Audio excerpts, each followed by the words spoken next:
Good afternoon, everyone. On behalf of the ISO, I'd like to welcome you to today's Greenhouse Gas Coordination Working Group call.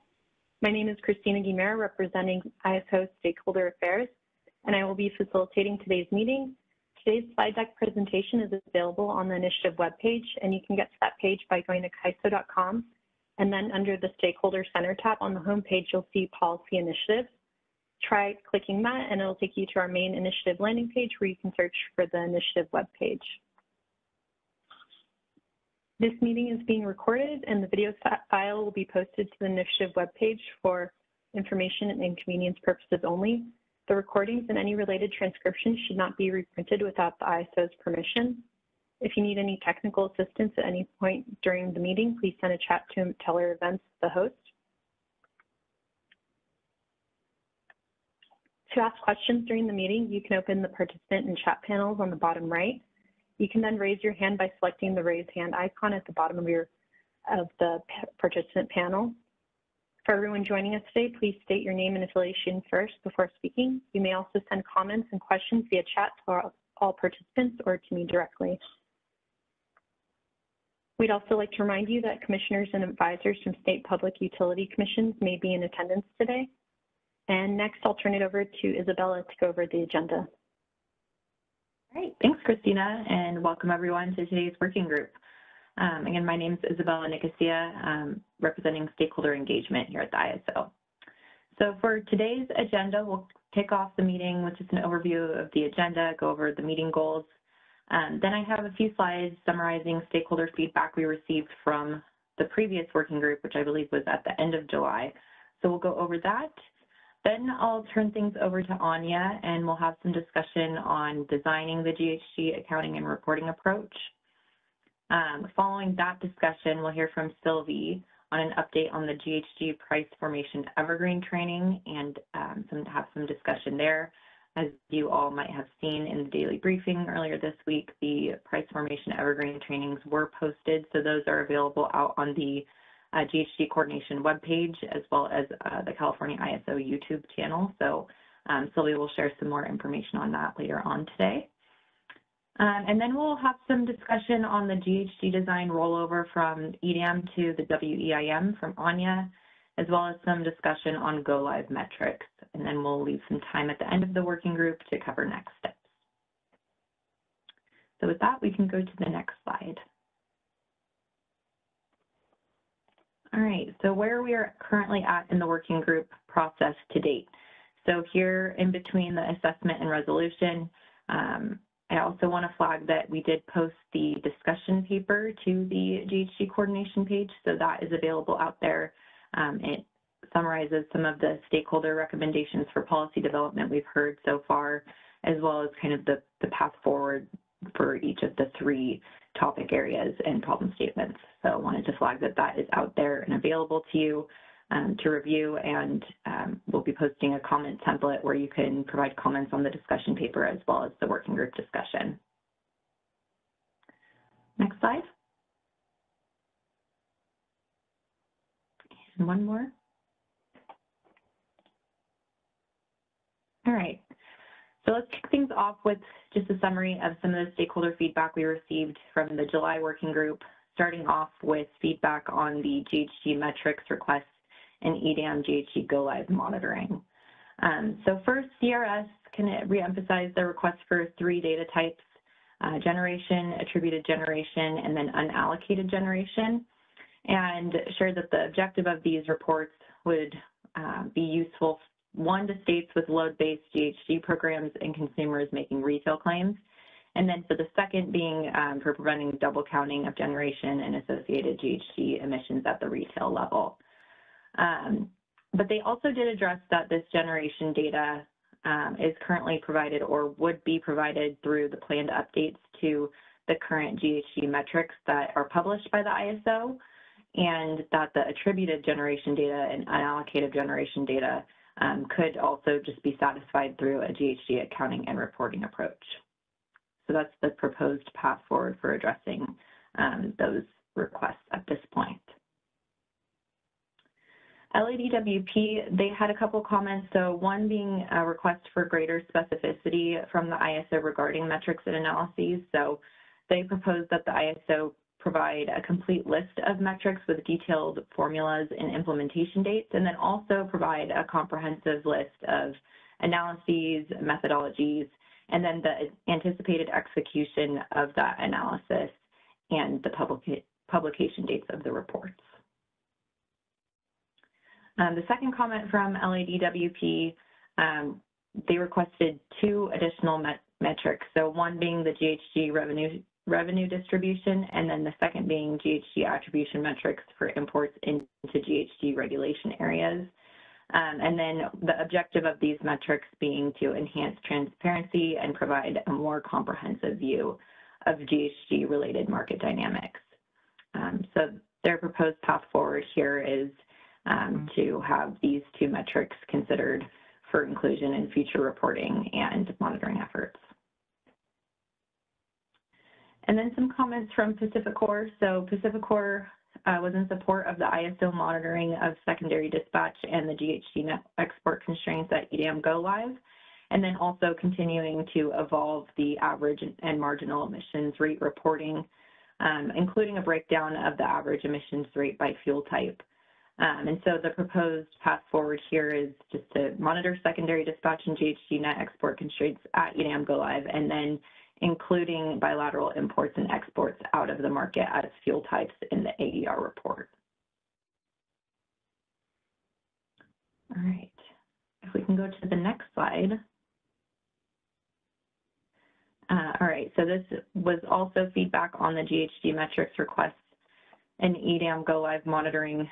So PGE, they supported the development of the AER report and a marginal emissions rate, and expressed that these metrics would facilitate their market participation in compliance with Oregon regulatory policy.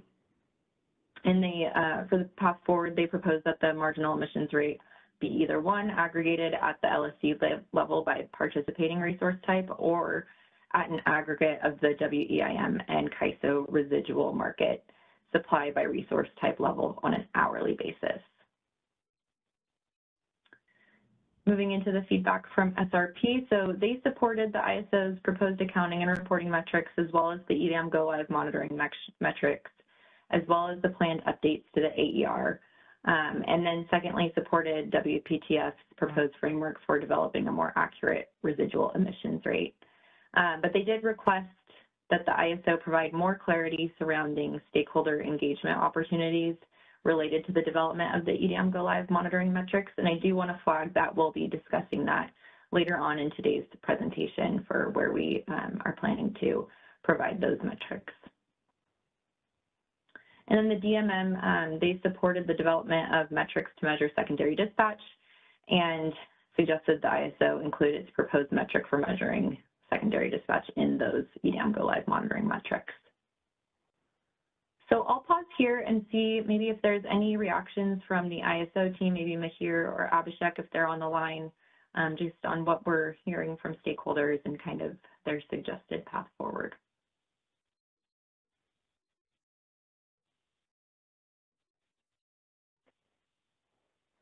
Do we have any feedback on any of this? We have one question in the chat by Jessica Zano asking what is meant by GHG revenue distribution. Yeah, and I'm not sure if we have anyone from LADWP on the line that may want to explain this further. If so, please raise your hand and Christina jump in if you see a hand. But from the comments, it sounded like it would be the dollar amount of GHG revenues distributed to zero emitting resources within the GHG and non-GHG regulation areas, and then the dollar amount of GHG revenue distributed to emitting resources within the GHG and non-GHG regulatory areas.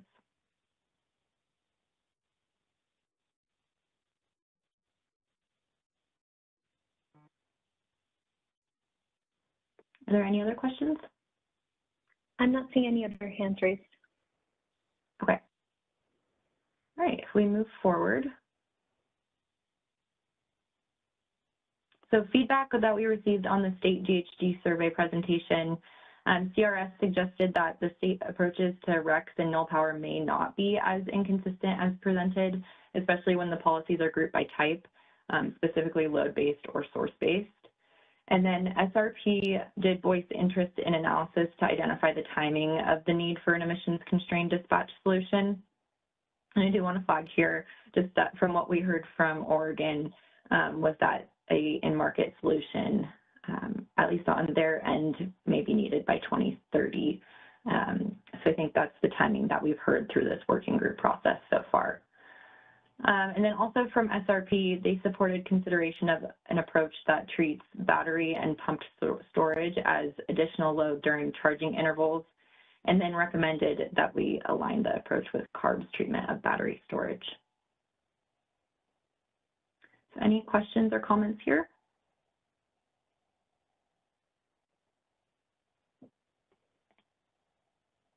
Not seeing any hands raised. Okay, we'll move to the next slide.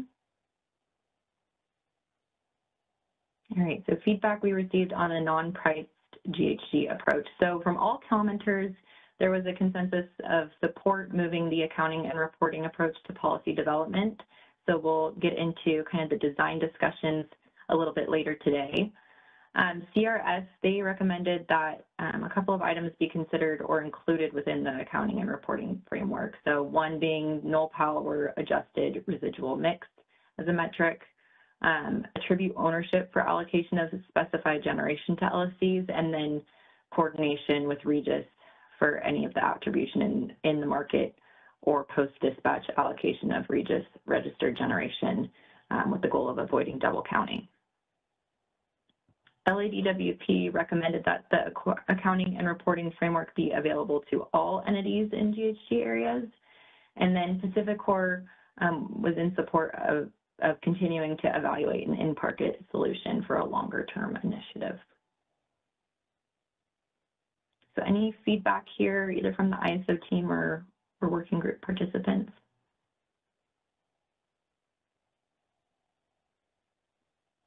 Not seeing any hands raised at this time. Okay, and next slide. All right, so a few suggested topics for the accounting and reporting approach workshops, policy workshops. So PGE had a few proposed topics as well as SRP. So from PGE, they would like to discuss how an LSC or regulator could estimate annual GHG emissions under the WPTF method for market imports, as well as the impact on residual market supply from allocating non-emitting energy to price zones. They also proposed discussion on how to address risks of incongruent accounting and disproportionate GHG benefits for price states, and then also the impacts of future changes to GHG policies on the accounting and reporting framework. From SRP, they'd like to discuss the treatment of null power, treatment of batteries and pump storage, as we heard in some of their previous comments, granularity of the accounting and reporting associated reports, timeframes for publishing that data, and then mechanisms for attributing generation to load versus excess generation, the breakdown of energy deemed to pricing zones, and then the treatment of bilateral contracts and or unspecified energy. So any feedback on these comments here?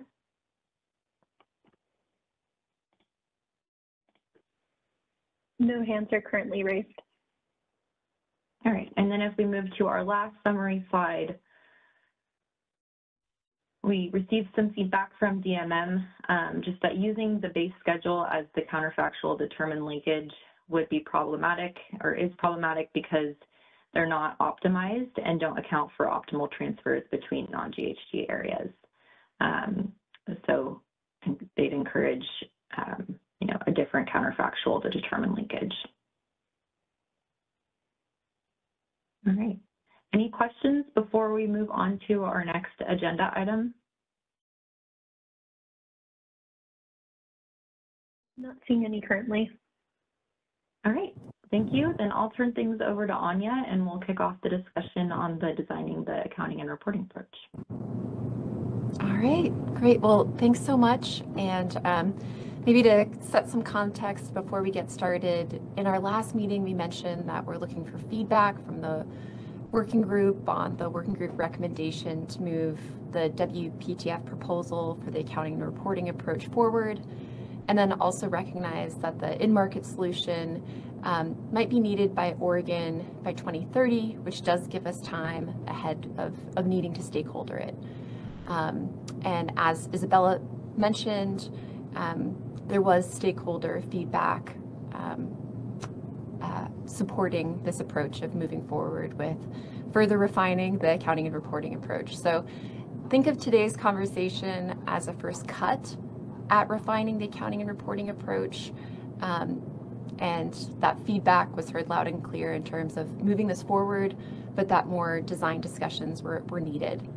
I also want to thank stakeholders for the suggested topics to consider as we move this forward, particularly Portland and Salt River Project, for their recommendations on some of the topics we should take a look at.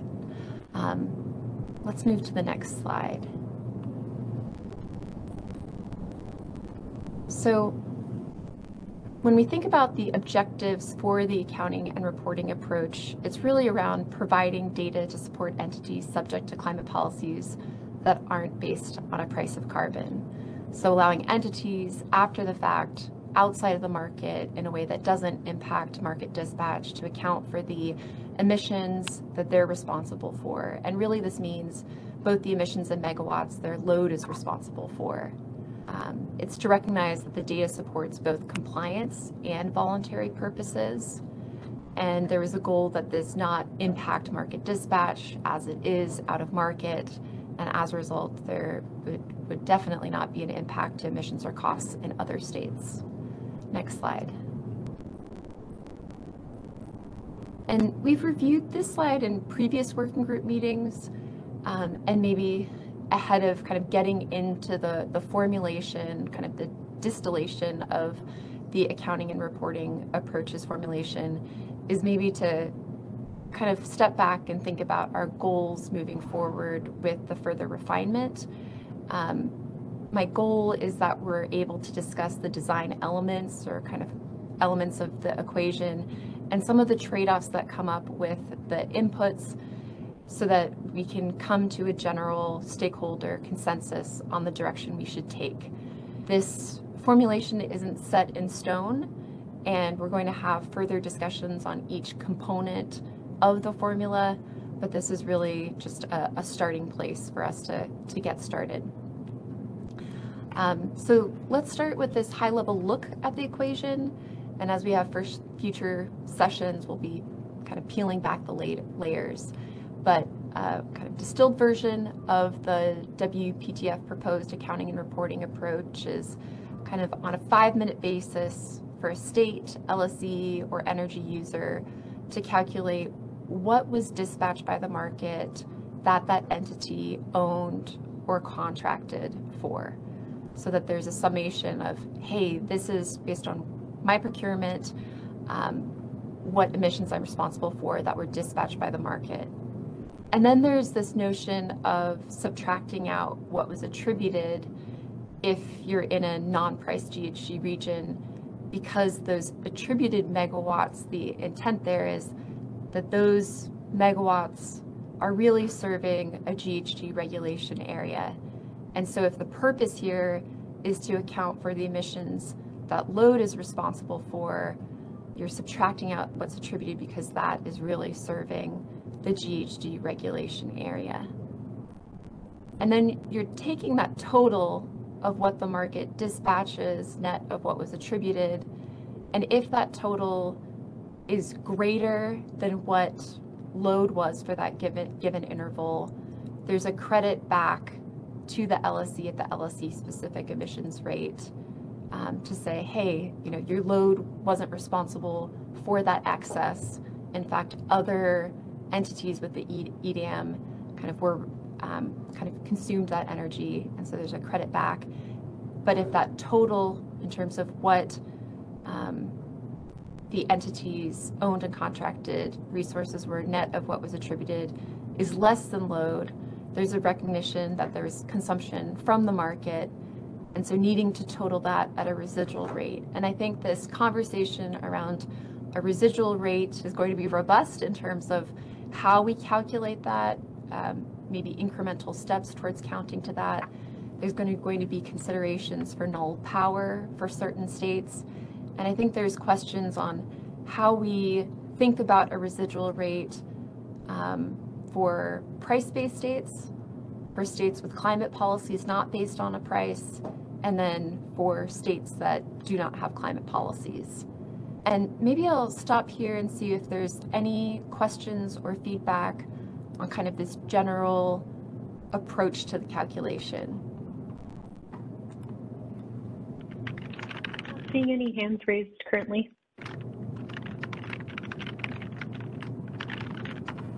All right. I might pause here. I think, one of the benefits of having materials come out early is sometimes we get feedback from stakeholders on considerations, and Portland reached out regarding maybe some approaches or kind of how to think about this approach for a state that doesn't have a price on carbon like Oregon. So if we do have someone from Portland on the line, I'll mention, we did receive your slides, and we're happy to kind of move to those slides next if there's someone from Portland that's ready to speak to the Portland perspective. And I see Pam has her hand up, if we can unmute Pam and move to her slides.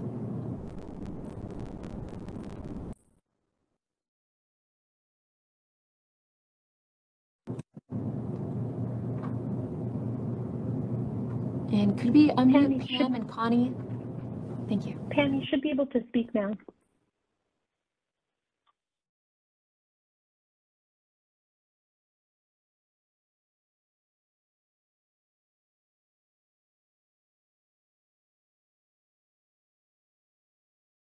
How about now? Yes. Coming through clear. Okay, great. Would it be possible to also unmute Connie, who is going to talk through our second slide?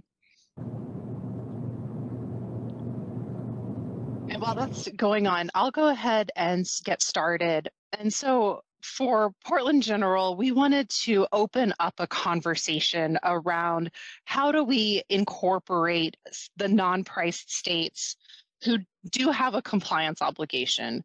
And so for PGE, from our perspective, our state, while we don't have a price on greenhouse gas, offers and requires us to reduce emissions every year between now and 2030 until we are under the 2030 hard cap for emissions that is based on an 80% reduction from a reference level. And so while that doesn't necessarily entail a price on that emissions, we do see it as a hard limit, which can indicate that we have a significant willingness to pay for those emissions. And while we really like the structure and framework in this proposal, we want to open up some questions around how can we also ensure that CAP states are having an equitable allocation or equitable access to the excess emissions framework consistent with or alongside of the GHG pricing zone states. So I will ask Connie to walk us through a potential example on the next slide. Thank you, Pam. Just to preface, this is a WPTF illustration, just to recap what we're all talking about in this intra-GHG pricing zone adjustments. In this illustration or framework, if an LSE inside the GHG pricing area has excess designated energy after the interval, those megawatt hours and associated GHG should be assigned to any other LSE inside this pricing zone before any assignment to the residual market supply. So this is the component of the framework that we wanted to open up for discussion and evaluation. If you can move to the next slide, Pam will reiterate our recommendation to discuss more. So when we're talking about this, we'd like to consider not just a GHG pricing zone adjustment, but something that would be able to be reflective for all GHG regulated zones. So we're looking at creating a recommendation for a GHG regulation zone as an alternative to the post-market accounting adjustment that is specifically targeting the pricing zone at this time. So we're looking at how do we expand from just the pricing zones that impact Washington and California to include the regulation that applies to Oregon and potentially other states who have these strong caps and a compliance framework associated with GHG. Our goal here is to allow all of the GHG regulated states with the clean energy portfolio requirements that we are bringing to the market to solve for each other's excess and shortfalls first before we get to that residual market calculation. We believe that this is in the spirit of the WPTF, but could be an enhancement that would allow for the compliance-based states to have equal access to the clean energy portfolios that are consistent with the requirements of both compliance-based states as well as cap and trade-based states. So we think there is some parity here and some equity that will help us really get the maximum benefit out of this accounting framework. And that I think we can answer any questions and then continue on with our presentation. Pam, this is Anya with the CAISO. Thanks for the kind of proposal here in terms of what we might need to consider for non-priced regions. Maybe just thinking about how this would be effectuated and recognizing further discussions are going to be needed on the how. Is it fair to say maybe another way of approaching this would be if essentially generation in Oregon is long, that the residual rate that is applied to Oregon LSEs or BAAs would account for an Oregon specific residual rate. And I realize the WPTF original proposal had elements of kind of that surplus within a pricing region, but there's also some crossover with kind of attribution being allocated. And so maybe an open question for the group and for Portland to consider in the future is, are we looking to modify the WPTF approach for price-based regions to include states like Oregon, or is a separate residual rate for Oregon that is applied to Oregon LSEs or BAAs required? I'm curious if there's any initial feedback from the working group or Portland on that. So I think we're open to both solutions, but that we'd like to explore both a little more thoroughly. I think our preference would be to have a more expanded regulated zone so that that kind of excess would be traded among states with similar targets and obligations. But I think that both pathways that you outlined, Anya, would be something that we could consider and evaluate. Thank you. I see there's a few additional hands up. First in the queue, we have Callie Wells. Yeah, hi, it's Callie Wells from WPTF. Can you hear me okay? Yes. Yes. Okay, great. This is definitely an interesting idea to think through. I have a couple questions, and it sounds like obviously we'll have more conversations around this, so I'm not quite sure if maybe they're a little bit premature, and that these are just things that we should think through. But are you thinking that for the non-price-based areas, if there's, I'm assuming it's all non-contracted excess energy, what if there's two areas that are non-price based? How have you guys thought through how you would decide which of those two areas would get the excess energy? Would it be just, pro rata in some fashion, or, some other mechanism that you would then be able to allocate that? I think that's an area where we will have to have some consideration. I think there are options. I think there's options in some type of shadow price or an opportunity cost framework, but that I think there's definitely room to really consider the allocation components, and if there is a need to have some type of tool or solution to drive that allocation, or if pro rata would be sufficient. Connie, do you have any thoughts? No, you said it well. I don't have anything to add. Thanks. Okay, no, that makes sense. And the only other question I was thinking through, and maybe I misunderstood what you were saying earlier. So are you thinking that any excess energy that's in the non-priced areas would first be allocated to the non-priced areas? Or are you thinking it would be one large area that includes the GHG price areas as well as the non-GHG price areas? I think our initial preference, and again, open to continued conversation on this, would be to have one area so that states with similar regulations and similar portfolios would be in that first grouping. But I do think there are alternatives that could be considered. Okay, and would that first grouping include, like, for example, California, or would that first grouping only include the non-price based areas? I think that's an open question. Okay, all right, thank you. I'm sure that you have a lot of opinion on that, and there's probably a lot of nuance in that question that should be explored. I know, just thinking through this for the first time. So just, yeah, asking so I make sure I understand kind of what you guys are thinking here, so that, yeah, when the conversations continue, I'm well informed. So thank you, really appreciate the effort here.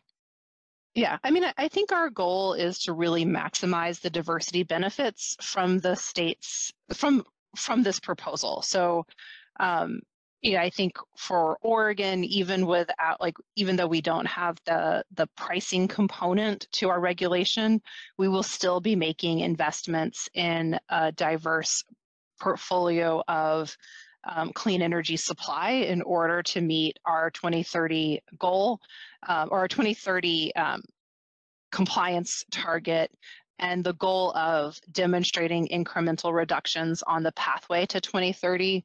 And if we can find an opportunity that allows us to participate in the broadest regional diversity to also, benefit from the greening of the portfolios that will create this residual excess, I think that is the solution that we would want to get to optimally. But I think we recognize there's a lot of nuance in each state's frameworks or each state's policies that could create some challenges. So I think we're really open to trying to get to that largest footprint, but that we are open to understanding where some of those barriers could lie. Okay, no, that all makes sense. I look forward to the conversations. Thanks. Next, we have a question in the chat from Jessica Zano asking, quote, how would an entity indicate willingness to be attributed to a non-priced zone? I would say that is a question for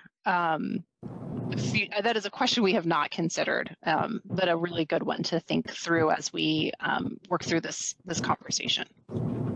And maybe to kind of speak to that a little bit further, I guess when it comes to being attributed to a non-price zone, I'm hearing that more related to the in-market solution, where the WPTF accounting framework and the discussion here is really about this intra-GHG pricing zone adjustment that's specific to when there's excess energy, how it materializes in the residual rate, and not necessarily related to kind of the attribution framework. But any reactions from either Portland or other stakeholders on that perspective.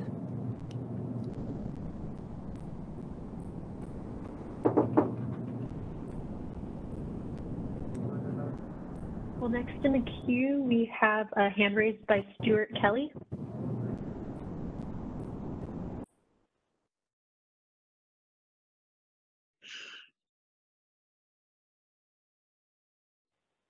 Stacy, if you could please. Thank you. Pam, my question is kind of similar to Carly, and when there's excess energy, as long as that one area, I think, includes the price zones, that's definitely something worth exploring, because I think this framework has merit beyond the non-priced areas, personally, in the longer term.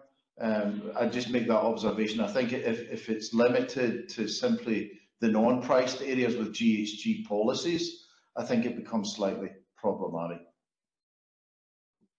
Thanks, Stuart. I think I share some of your concerns, but again, didn't want to front run concerns on the opposite side.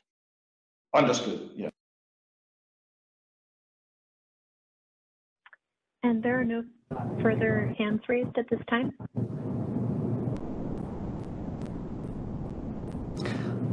All right, well, thank you so much to Pam and Connie for coming and sharing this perspective.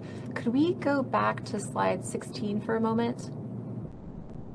So maybe just to react to some of Pam's comments, I'm really hearing maybe a next step for the CAISO and for the working group is to consider different permutations that might be needed for the residual emissions rate in terms of, taking the WPTF approach for kind of how to allocate excess for priced regions, and considering how might that allocation need to work for non-price-based regions. Should that allocation approach kind of combine it or keep them separate? So I think that'll be a question that comes up in the comment template that we'd like your feedback on. We recognize that there will need to be considerations for null power for different states, but I think that'll be an area that we'll need to further discuss. So I think that's where it really plugs into the residual rate. Maybe I'll just pose another alternative approach to the philosophy of the WPTF proposed approach. I view this approach as really recognizing the emissions and megawatts that load is responsible for. If you were to remove what is attributed, that might look at a different way or have a different philosophy of looking at what is this entity's kind of combined portfolio responsible for, not just their load, but their generation contracts responsible for in addition to their load. So that might be another question in terms of, do we have the philosophy of the report correct? Is this really about what the load is responsible for from emissions and megawatt perspective, or is it kind of the portfolio of what is my kind of combined portfolio doing in the market and what is my load responsible for? So more questions to come on that in the comment template as well. All right, well, let's go ahead and move to the next slide. Maybe another element to think about as we pursue the accounting and reporting approach is to consider bookends of what is provided, and that is really going to dictate the future sessions we have. And I say that because to a certain degree, if CAISO is taking one bookend and providing raw data, it would allow entities to formulate their report on their own based on their state, voluntary, or corporate mandates. I think there's still going to be discussions about the inputs and assumptions for what data is produced, and potential IT solutions that might be needed by the CAISO to collect the data in order to produce the raw data. but it's a kind of one bookend to consider. The other bookend to consider is if we take that WPTF approach and actually produce one number at the end, so one kind of total of what load is responsible for, it would be one metric.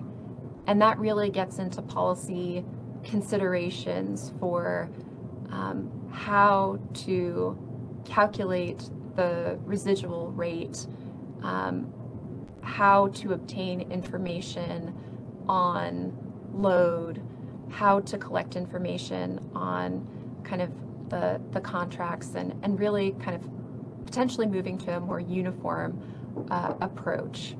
So wanted to kind of plant the seed in the working group's mind as we go through the different elements to really kind of think about how what is produced will really kind of change the nature of our conversations into how much policy we're getting into versus simply producing the raw data and allowing entities to produce their own report based on their local considerations. Maybe I'll pause here and see if there's any kind of initial feedback on kind of this consideration around producing a metric versus producing the data for entities to develop the report on their own. Currently not seeing any hands raised or any questions in the chat. All right, well, let's go to the next slide then. So this is kind of a table mat slide and maybe just an introduction for some of the kind of questions that we'll need to get into in terms of, I've bucketed kind of the design themes, certain elements of the design, caveated kind of my understanding of the WPTF original design, and then within that cataloged kind of a menu of options, and in some cases considerations for us to discuss further as a working group. And one of the first questions that comes up that really dictates the other elements of design and how we develop this report or the raw data for it is who the report is developed for. I realize the original ask was for states and or individual market participants like energy, LSCs and energy users, but really trying to kind of more narrowly define the requirements in terms of, is this developed for states? Is it developed for EDIM or WEIM participants? Is it for LSCs? So an example would be if you had a BAA that had multiple embedded LSCs within it, would it be also at that LSC level? Or is it for energy users as well? Let's go ahead and move to the next slide, which breaks this down a little further. Maybe kind of an element of why this is important is there is a kind of cost and time component to having greater reporting granularity. And so if we have this at a BAA or LSC level, it's important to note that our unit of measure today at the ISO is at the BAA level. And so to collect some of the other information at the LSC level might require the development of new IT systems. And so I think a question that we'll be putting in our comment template, and I'm curious if folks are ready to react to today, is, you know, is there a sense from EDIM and WEM market participants where you have embedded LSCs where they have expressed a desire to have this report produced, or is producing this at the EDIM or WEIM entity level sufficient to kind of either sub-allocate that or kind of meet your needs? I'd also like to raise the consideration of, you know, if this is at the BAA level, if we're producing this for EDIM entities or WEM or both, and recognizing that if we're producing it for WEIM entities, kind of needing to have some of the base schedule emissions information in order to provide a complete picture, unless the objective is really just to have an accounting of some of the WEIM emissions and megawatts that are transferred. So wanted to open it up and see if there's any kind of initial reactions to the level of granularity that stakeholders are thinking this report would be produced for, and a particular interest to understand if any any market participants have embedded LSEs that would also like this report produced for them. I'm not seeing any questions coming in at the moment. Oh, we do have a hand raised by Stuart Kelly that just came in. I think it probably better at the LSE level, not in terms of reporting. And better at the LSE level in order to have that granularity, or could you speak a little bit more to that? To have the granularity down to, from an LSE standpoint, how much in terms of emissions and all that good stuff, what their contribution is or how they're tracking towards their goals. I think at a BA level, it's just not granular enough. Okay, thank you. Any other perspectives from the working group?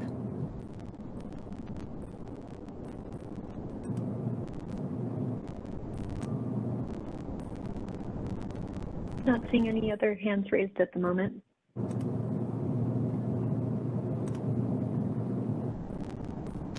Okay, well, let's go ahead and move to the previous slide for a moment. Great, thank you. So the next element of design has to do with some of the information that the CAISO collects in advance of market dispatch. And those design elements include kind of what supply is in terms of owned and contracted generation or supply. That information needs to have some sort of validation to say, yes, for those contracts that really should be associated with this LSE or this BAA. It also may need to be verified after the fact by the regulator to say, yes, that contract was in place.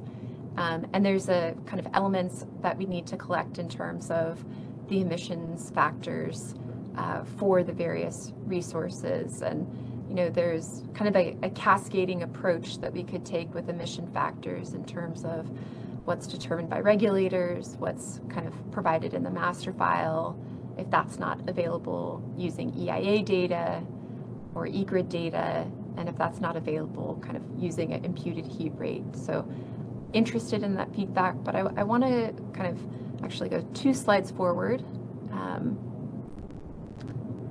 And I think there's another trade-off to consider around kind of the costs and time it may take to implement this approach versus contractual precision. So one element of having the information on contracts is, you know, the systems that the CAISO has today to collect that information. And we collect, you know, information around what resources associated to a scheduling coordinator in our master file. It takes up to 10 business days to update that information, but to have an intake system that collects contractual information at a faster rate than the master file could require the development of new IT systems at the ISO to have that in place. And so I think a question we have for the working group, and that we'll also include in the comment template, is really to understand the volume of contracts that are shorter than 10 business days, and if there is an impact to not being able to capture that. Because if it's not captured, it's then included in the residual rate instead of the LSE specific emissions rate. And so trying to understand if there's a material difference in emissions if we're not able to collect that short-term contract information and instead are relying on kind of the master file updates. So maybe I'll pause here and see, you know, if any stakeholders have immediate reactions to, you know, how quickly the CAISO is able to incorporate contractual information, because there is that trade-off between if those emissions and those megawatts are then in your LSE specific emissions rate or or if they're in the residual emissions rate. Not seeing any hands raised at the moment. And just a reminder to everyone, if you have trouble raising your hand, you can always send the question in via chat.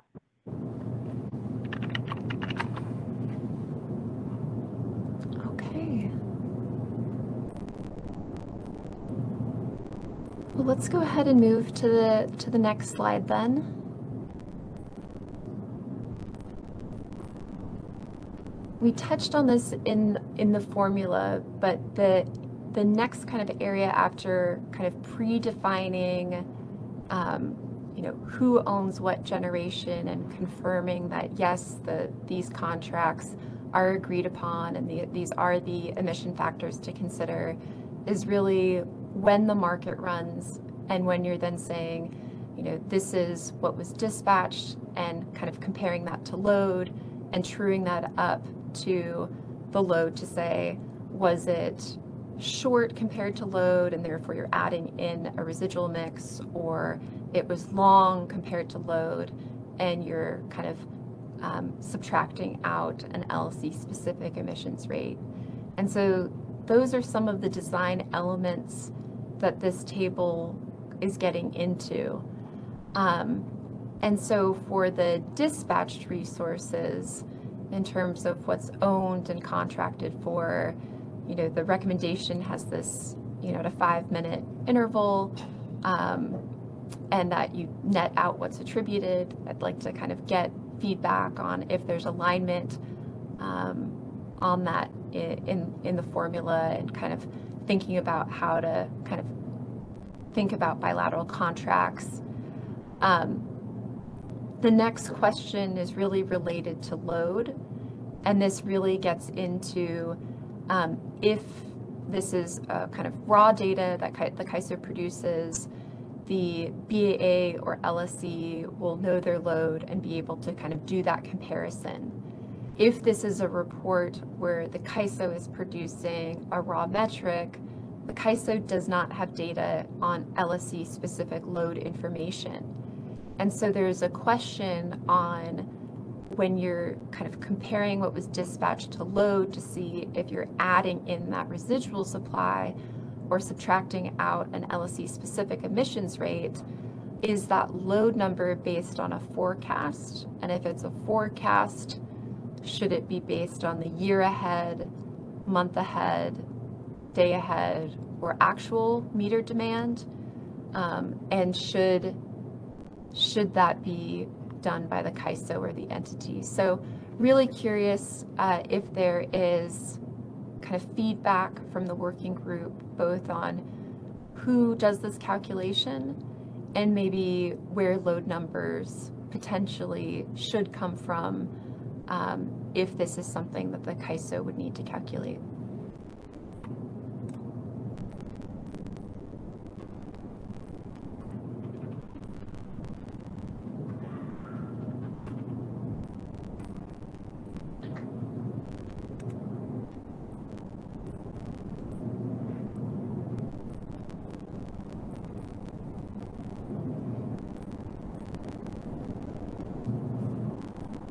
And hopefully this is just teeing up some of the kind of feedback that we're looking for, some of the nuances to the overall formula that we'll need to kind of get alignment on, and is hopefully kind of soaking in terms of the complexity of implementing some of the elements of this report.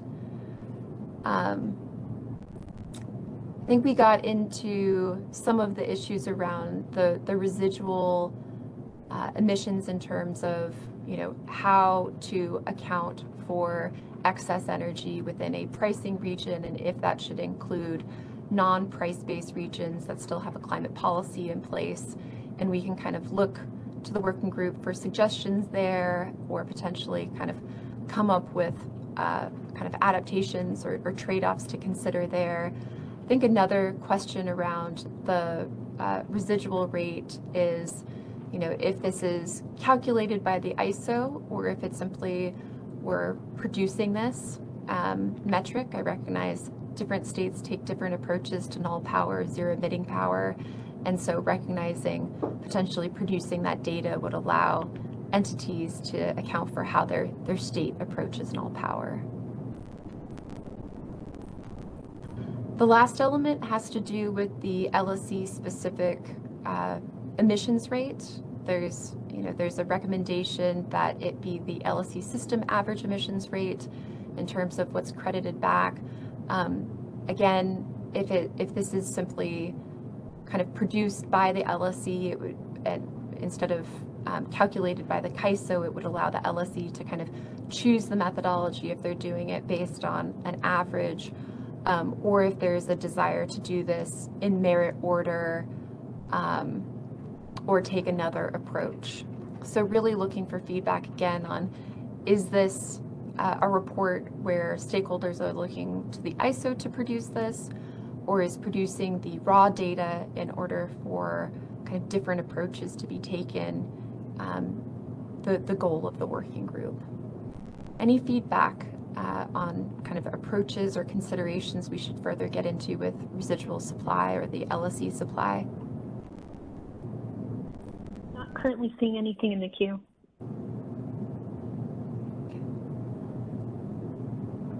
All right, let's move to the next slide. We did just get a question in this moment from Patty asking, quote, Pacific Core will prepare thoughts and comments regarding the responsibilities for each of these data elements. Just a comment there. Thank you, Patty. All right. And then there's some elements of design related to the data. Kind of, are we aligned that we should have this at 5 minute and kind of roll it up to kind of a monthly, annual kind of target, kind of looking for both the granularity of the data collected and how it's published. Also looking for feedback in terms of data visibility, in terms of who is able to see this data and some of the granularity that would be able to be seen. The original WPTF proposal was that it be kind of produced for all LSEs within the market footprint, and kind of slicing and dicing it in different ways along those standpoints. There's also going to be conversations that the working group has in terms of data coordination and if or what coordination with Regis is necessary. And I think an area the CAISO is really keen to hear back on is kind of what type of coordination with Regis is desired by market participants in developing this report. And then I think a separate issue is going to be some of the considerations for multi-jurisdictional utilities, just recognizing there's a lot of complexity there, and potentially one approach to that complexity is, again, producing the data in order for that multi-jurisdictional entity to further kind of develop the report along the lines that works for their state and their unique circumstances.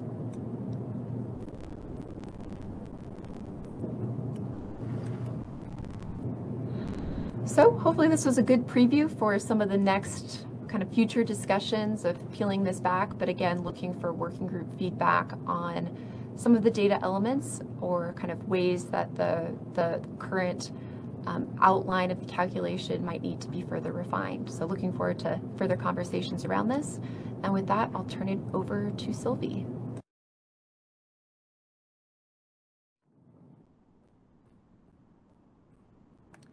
Hello, good afternoon, everyone. I am going to provide an update and go through a little bit of an example from the FAQs on the GHG Evergreen trainings. Let's go to the next slide. So we've officially posted a series of Evergreen trainings to the California ISO's YouTube channel. There's 4 videos, and I'll give you some of the highlights in a couple of slides. You can also find the PDF of the presentation on our stakeholder initiative page, where there's a link to the YouTube channel as well. It's a fairly robust presentation where I try to break everything down pretty granularly and explain things in different ways. But that doesn't mean that it is necessarily explained in the way that you need it to be. So let us know if something doesn't make sense, if you want us to revisit things or bring things to discuss in the working groups. We're also going to start to collect questions and responses in the form of an FAQ on the initiative webpage. And today I'll go through one of the common questions that we have gotten a few times over the past couple of months around LMP decomposition. Let's go to the next slide. What to expect? So we got a lot of questions from stakeholders around GHG price formation, specifically the role of GHG price formation in market policy today. We've gotten questions from stakeholders around the basic mechanics of price formation with GHG, including how GHG is reflected in the market, how the market determines what resources to attribute to a GHG area, how are these prices determined, how do we interpret them, and how are costs associated with greenhouse gas compliance allocated to market participants. In the video, I go through some of the sources of data that you can find that the ISO publishes. So I provided a couple of examples on this slide.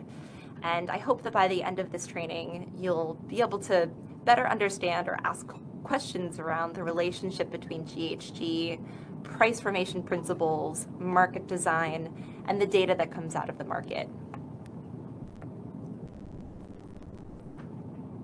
Let's go to the next slide. So here's what you should expect to find in the training itself. I've broken it down into 4 chapters. Chapters 2 through 4 are fairly technical, so I take some time in chapter 1 to go over the fundamentals of GHG design that are related to price formation, talk a little bit about why we have this market design before getting into the how. In chapter 2, I break down just optimization basics, and this is a good crash course if you're already an expert or if you're new to market design in general. I show you how to find LMPs and how to find a market solution when we have a transmission constraint. Chapter 3, I introduce GHG bid adders, so you can figure out how we optimize a simple market when there's a transmission constraint and GHG. And then finally, all of this builds up to a deep dive into the 4 GHG examples that are in the BPMs today. Many stakeholders asked us to explain those, so I break them down in chapter 4 and to go through how GHG revenue is calculated and allocated, who is responsible for what, and I take some time to discuss the price formation in each of those examples. So when you go through them, you're welcome to check my work, provide feedback, or any thoughts that you have on the way that those are presented. And I do want to note that this is a sort of narrow, even though it's a pretty long presentation, it's still sort of narrow. It just focuses on how we optimize with GHG bid adders. And that's just one element of GHG market design policy.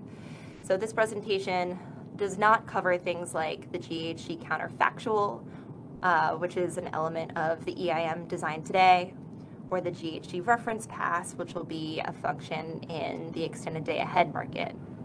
I also don't cover the net export constraint, or what these examples might look like when we have bidding between multiple GHG regulation areas. Take a pause there and see if there are questions. First in the queue, we have Bonnie Blair. Bonnie Blair. I work with the 6 Cities group. All right. Hi, Bonnie. Hi. I actually have a question about the tail end of the last section when we were talking about the reporting design. It occurred to me, and I apologize, I mean, it just hit me as we were transitioning into the training materials, but it hit me that desirability of one approach versus another approach, for example, granularity or level of reporting. The desirability might influenced, or people's reactions on desirability might be influenced by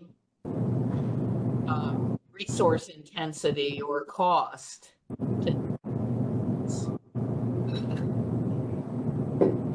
Bonnie, could you repeat yourself, Bonnie? You're breaking up just a little bit for us. Sure. The desirability of different approaches for different levels of reporting, say granularity, reporting level, might be impacted by cost or resource intensity considerations. And I wonder if the CAISO has done any analyses comparing the intensity or cost considerations of adopting one approach versus another, even in terms of an order of magnitude. And if you could share those. I'm hearing feedback at some points and not others, but yeah, no, hearing you loud and clear, and I think in initial conversations internally, kind of the greater the granularity in terms of the entity that is reporting, or capturing a greater granularity in terms of the temporal timing of the contracts closer to the day-ahead market rather than the master file, does increase kind of the cost of implementation, the time to implement, the IT systems that may be needed to accommodate that. And so those trade-offs are there. And I think with the uncertainty in terms of kind of the ask from stakeholders, and because this is working group led, we're really looking for feedback on what is necessary from a stakeholder perspective so that we can come back with kind of sizing and providing kind of a better estimate. I think at this stage, there's a lot of possibilities in terms of the kind of level of granularity for different aspects of the design. And so I appreciate that request, Bonnie, to come back with estimates. I think just with the number of variables and the different granularities, it's something that we're looking to kind of get closer to, but need maybe some more feedback from stakeholders first in terms of what's necessary before we're able to really kind of have that impact sizing. Okay, I think that's fair. I mean, in some respects, it's a chicken versus egg type of consideration. But it seems like it's important for people to keep in mind. You know, in an ideal world, I'd like this level of granularity, but if that isn't feasible, or it's going to cost an arm and a leg, or take a huge amount of time, I can live with a different level of granularity. And I guess at some point, I think we need to confront those trade-offs. Agreed. Thank you, Bonnie. Next in the queue, we have Callie Wells. Hi, Sylvia. It's Callie Wells with WPTF. First of all, thank you guys so much for putting together that evergreen training. I have yet to have the pleasure of sitting down and listening through it, but I look forward to that. Quick question. I know you obviously had to decide on a scope for that first training, and I appreciate you guys highlighting what was not included.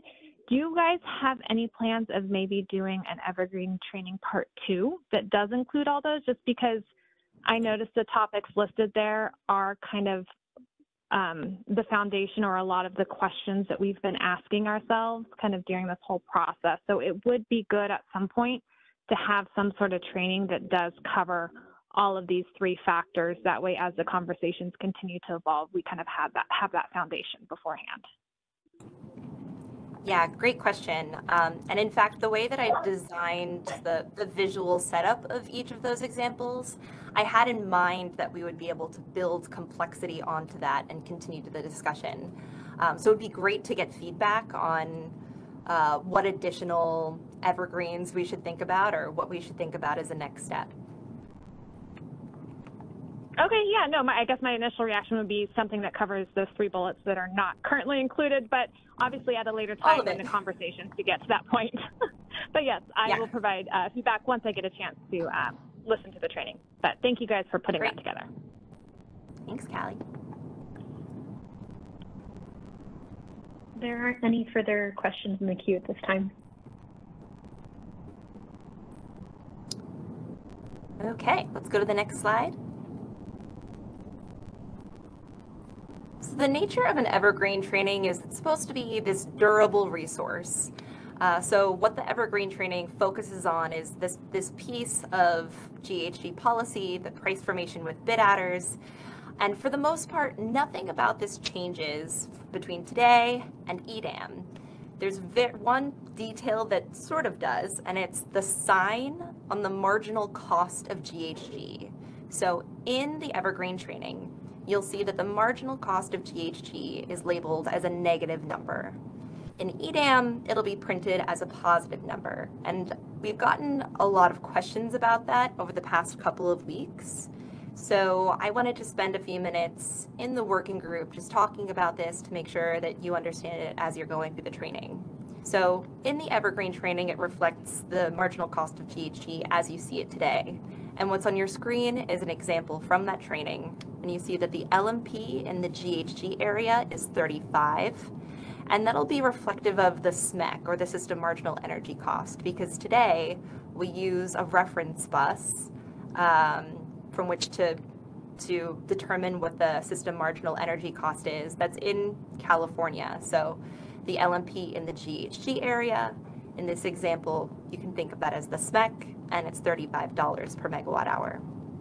The LMP in the non-GHG area in this example is $30 a megawatt hour, and you get that by doing 35 minus 5, hence the negative sign on the marginal cost of GHG. When we switch to EDAM, the marginal cost of GHG will become positive, but it really doesn't change anything else in this image or in the equation. It doesn't change LMPs. It just changes how you get to these numbers. So we'll go from a SMEC to BA-specific MECs. And what that means here is that the LMP in the GHG area is going to equal the marginal energy cost of the BA in the GHG area, which here equals $35 per megawatt hour. The LMP in the non-GHG area in this example is going to equal the marginal energy cost of the BA in the non-GHG area, which now just equals 30. Instead of equaling 35 minus 5, it's going to be 30, but the LMP is the same. So we've gotten a bunch of questions just asking for more clarity around this, so I put together a couple of examples to hopefully illustrate it a little bit more granularly. So let's go to the next slide. At a high level, things to keep in mind, resources are settled at their LMP, and the LMP reflects energy and component parts like congestion, losses, and GHG. So between the EIM and EDAM, we're going to move from a single system marginal energy cost, which we have today, to a world in which every BA will have a BA-specific marginal energy cost. And that removes the CAISO as the reference bus and just makes it a lot easier to see what's going on and facilitates settlement, but it doesn't actually change any of the outcomes. And it won't change the solution or the breakdown of all of the spreadsheets that I had in these examples. Let's go to the next slide. So I put together two examples for you. First, in this first example, let's assume that there's no congestion or losses. So all we're going to talk about is energy and GHG. And we see some price separation between the GHG and the non-GHG areas, and that's going to be because of GHG. And we'll assume that there's only one GHG area, so we have one marginal cost of GHG, and that applies to all of the BAs outside of the GHG area. So today, the LMP in the GHG area would be the SMEC, which in this example is $20 per megawatt hour. Also today, you might see in BAs outside of the GHG area, I have BA1 and BA2 here. The LMPs in those areas might be $15, and you would get there by saying 20 minus 5, and the minus 5 represents the marginal cost of GHG. And that's how it's printed. So some of you might be scheduling coordinators, or you might be able to access your dashboard that shows you what the marginal cost of GHG is in the market. You might think, how is this applicable to me? Well, tomorrow when we switch to BA-specific MECs, it'll be a lot clearer, because tomorrow it'll say, well, the marginal energy cost of GHG in the GHG area equals 20, and then each BA-specific MEC will equal the LMP, and there's no math required. So in this example, in BA1 and BA2, load pays $15 per megawatt hour, and resources that are not attributed to the GHG area would receive $15 per megawatt hour. Let's go to the next slide. This is the exact same world that we were in on the previous slide, exact same example, but now we're going to consider the price signal facing resources that are attributed to the GHG area. So today, they'll see the same price signal, or LMP, as the GHG area does, and that equals the SMEC. But tomorrow, because we go to BA-specific MECs, we have to do a little bit of math. So in BA1, you'll see the MEC, which is 15, and then you add the marginal cost of GHG on, and that equals 5. So the LMP for resources that are attributed from BAs 1 and 2 will equal 15 plus 5 equals 20. And load in the GHG area in this example pays $20 per megawatt hour. I'm going to pause there. The next example I have adds congestion into the mix. So before we get there, I want to see if there's any questions. Not currently seeing any questions at the moment.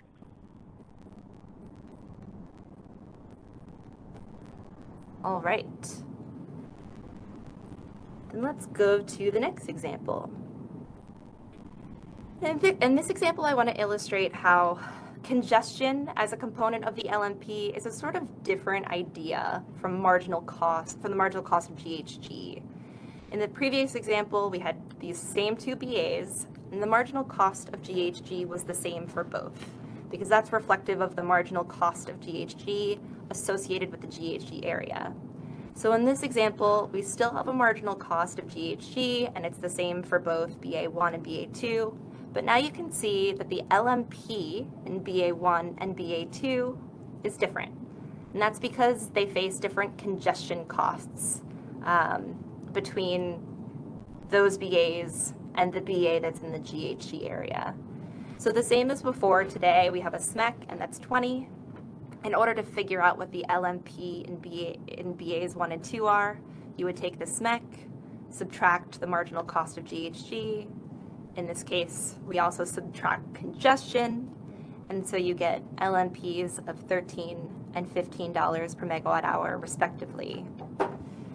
Tomorrow, or in EDAM, you would see a marginal energy cost for each of these BAs instead. So the marginal energy cost of the BA in the GHG area is $20 per megawatt hour. The marginal energy cost for BA1 is 13. The marginal energy cost for BA2 is 15. And so load in each of those BAs will pay 20, 13, and 15 respectively. Resources in BA1 and BA2 that are not attributed receive $13 and $15 per megawatt hour, respectively. So let's go to the next slide. Resources that are attributed from BA1 and BA2 face a slightly different LMP. Today, the way we get there is we do the SMEC minus congestion.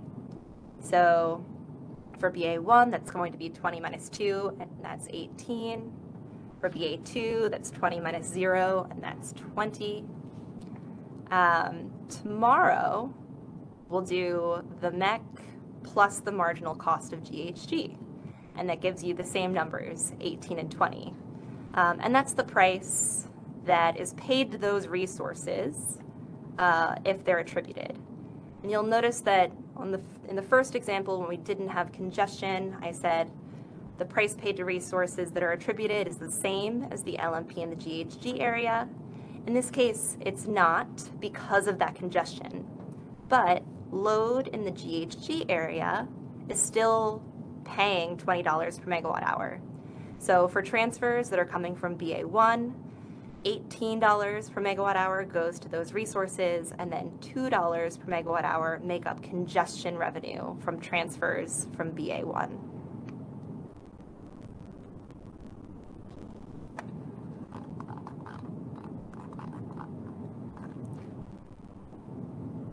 And that's the end of my example. So this is your chance to ask questions. Or you can shoot an email to the ISO Stakeholder Affairs with GHG price formation in the subject line and let us know what else we need to explain around this topic or any of the content that's in the training.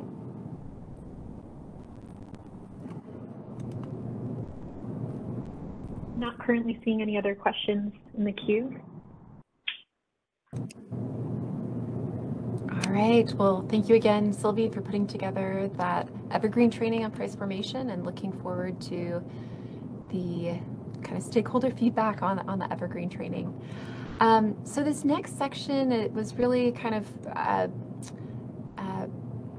brought to light in terms of some of the feedback that we've received from stakeholders in terms of wanting to get a better understanding of how the GHG design moves from day ahead to real time.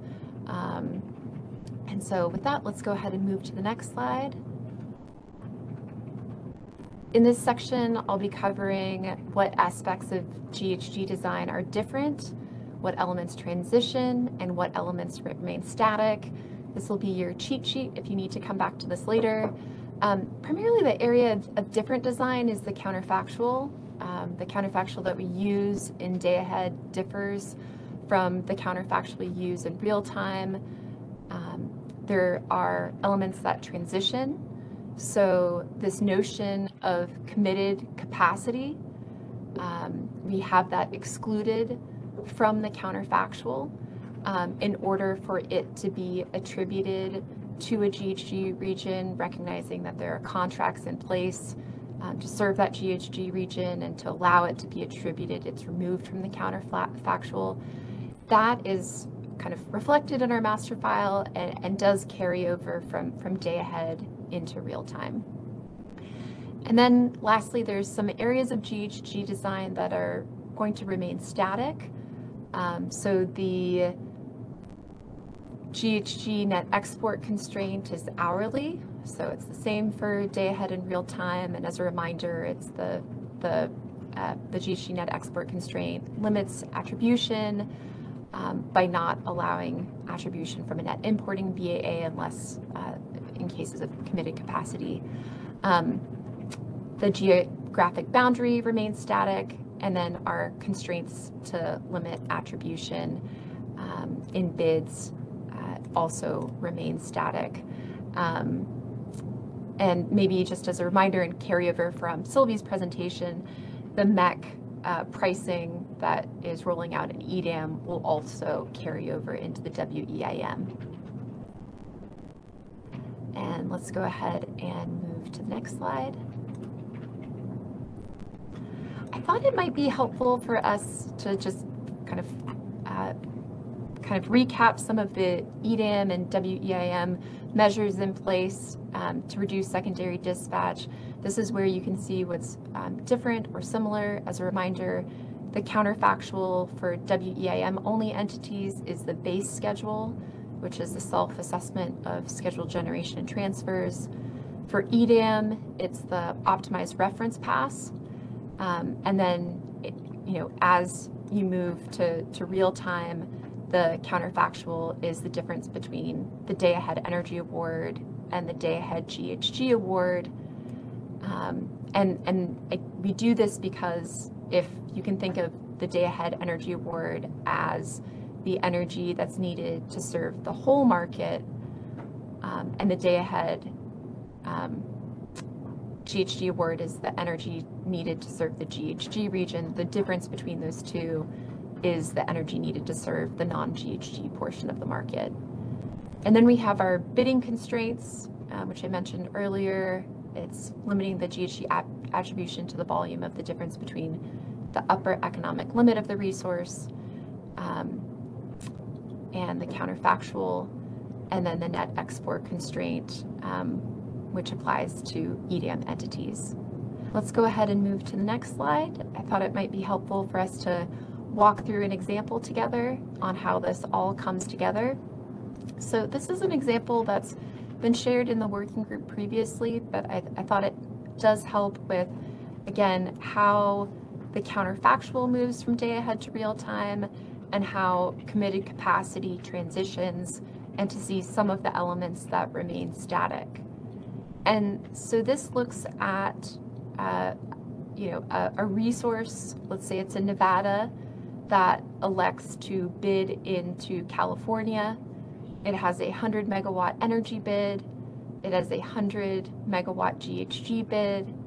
The upper economic limit of the resource is 100 megawatts, but it also has a contract in place to serve California and let's say that it's contracted to serve SCE with 60 megawatts. And so those 60 megawatts are excluded from the counterfactual. And so, and then when the optimized reference pass runs, it could be anywhere from 0 to 40, but it's been determined that the optimal counterfactual in the reference pass is 40 megawatts for this resource. In terms of what's eligible to be attributed, it's anywhere from 0 to 60. And when the market runs, in this example, the resource receives an energy award of 100 megawatts and is attributed up to its committed capacity with 60 megawatts. And there's no megawatts of secondary dispatch, since there wasn't any overlap in terms of what was intended to serve Nevada and the GHG region. Let's move to the next slide.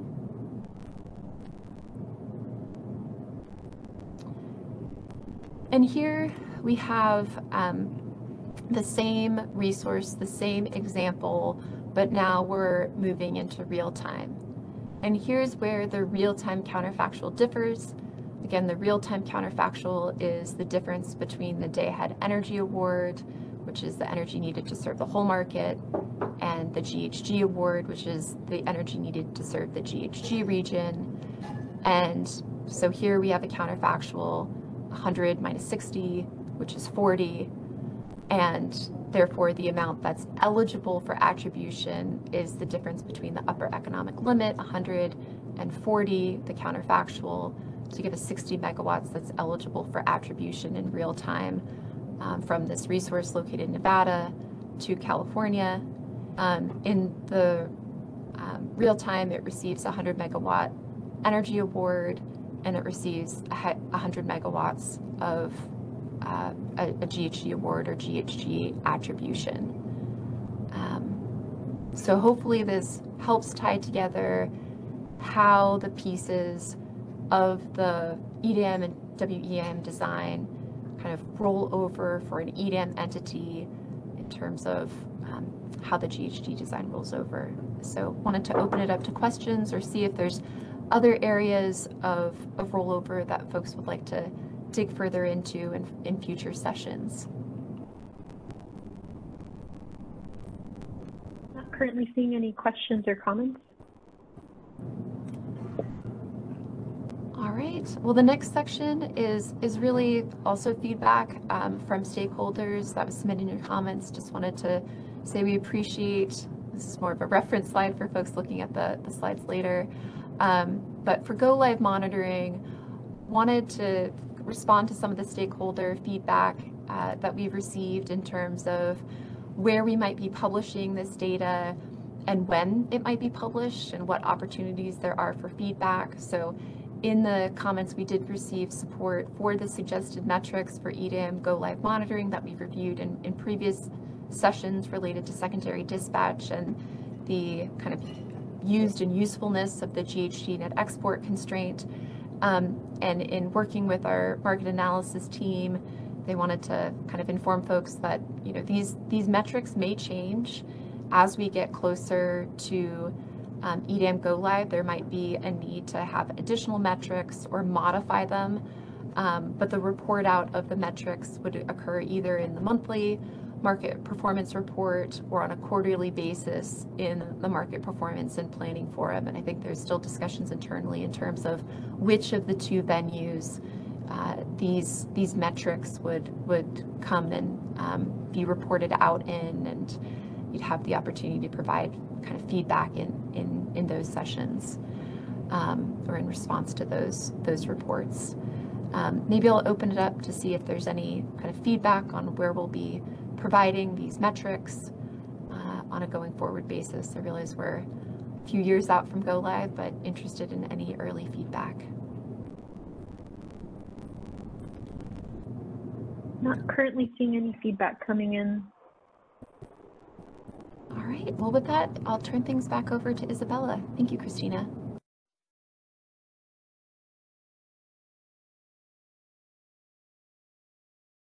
All right, if we can go to the next slide, we'll go over some next steps. All right, so we will be taking comments up until end of day October 3rd, so that is 2 weeks from today. A template will be available out on the initiative webpage either by the end of this week, hopefully. And then the next working group will be in November 2024. So when we have a set date for that working group, we'll communicate that through the ISO daily briefing, which will be a notice on the ISO website. And then we are targeting posting an issue paper for the accounting and reporting approach in Q4 of 2024, so in the next couple months. Again, that paper will be announced through the daily briefing once it's available. And then as always, if you would like to present at a future working group, please send us an email at isostakeholderaffairs@CAISO.com so we can get you on a future working group agenda. And then just on this slide is a link to the Greenhouse Gas Coordination Working Group webpage. All right, are there any final questions before I turn things over to Christina? She has a few announcements for everyone before we wrap up, but any questions on the working group material before I hand things over? Not currently seeing any questions. Okay, then I'll turn things over to you, Christina. Thanks, Isabella. Now we just have a few announcements. For insights into the ISO grid and market operations, you can always be on the lookout for our Energy Matters blog, or you can always subscribe.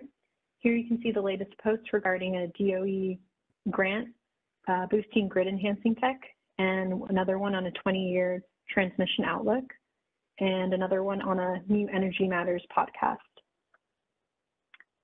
Next, we'd like to remind you of the policy initiatives timeline. The ISO recently launched this timeline to give stakeholders an overview of ongoing policy initiatives, and it really offers details such as the initiative status, timelines, and the current phase of the stakeholder engagement process. And updates are made weekly and can be found on the policy initiatives landing page. For more information or any questions, you can always email us at isostakeholderaffairs@CAISO.com. And we'd also like to remind you that registration is open for the 2024 Stakeholder Symposium. You can visit the event website for additional information.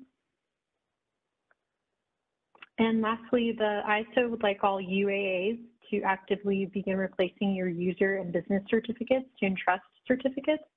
The due date for this is the end of October of this year, and you can email uaarequests@kaiso.com, or you can always create a city ticket if you have any questions. And with that, we'd like to thank you so much for joining today's discussion. As a reminder, this meeting was recorded for informational and convenience purposes only. The video file will be posted on the initiative webpage, and we thank you very much and hope you have a wonderful rest of your day.